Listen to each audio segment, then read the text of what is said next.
মা কামাখ্যা নীলাচল পাহাড়ের বুকে ব্রহ্মপুত্রের শান্ত স্রোতকে সাক্ষী রেখে যুগের পর যুগ ধরে জেগে আছেন এক অনন্ত শক্তির প্রতীক মা কামাখ্যা। হিন্দু ধর্মের 51টি শক্তিপীঠের মধ্যে অন্যতম এই মা কামাখ্যা মন্দির। পৌরাণিক কাহিনী বলে দেবী সতীর দেহত্যাগের পর ভগবান বিষ্ণুর সুদর্শন চক্রে তার দেহখণ্ড বিভিন্ন স্থানে পতিত হয়। বিশ্বাস করা হয় দেবী সতীর যোনি এই নীলকণ্ঠ পাহাড়ের পতিত হয়েছিল। তাই মা কামাখ্যা নারীত্ব ও সৃষ্টিশক্তি ও মাতৃত্বের চিরন্তন প্রতীক। এই মন্দিরের আরেকটি বিশেষত্ব হলো এখানে দেবীর কোনো মূর্তি নেই, গর্ভগৃহে প্রাকৃতিক শিলাখণ্ডের এক পবিত্র স্থান, যার উপর নিরন্তর ঝর্ণার জল প্রবাহিত হয়। সেই স্থানকে মা কামাখ্যার জীবন্ত রূপ হিসেবে পূজা করা হয়।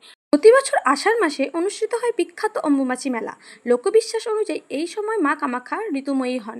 3 দিন মন্দিরের দরজা বন্ধ থাকে আর চতুর্থ দিনে দর্শনার্থীদের জন্য খুলে দেওয়া হয় মন্দিরের এই দ্বার। এই অনন্য উৎসবে দেশ বিদেশ থেকে লক্ষ লক্ষ ভক্ত, সাধু এবং পর্যটক সমবেত হন। বর্তমানেও মা কামাখ্যা মন্দির শুধু একটি ধর্মীয় স্থান নয়, এটি ভারতের আধ্যাত্মিক ঐতিহ্য, তন্ত্রসাধনা এবং শক্তির উপাসনার অন্যতম কেন্দ্র।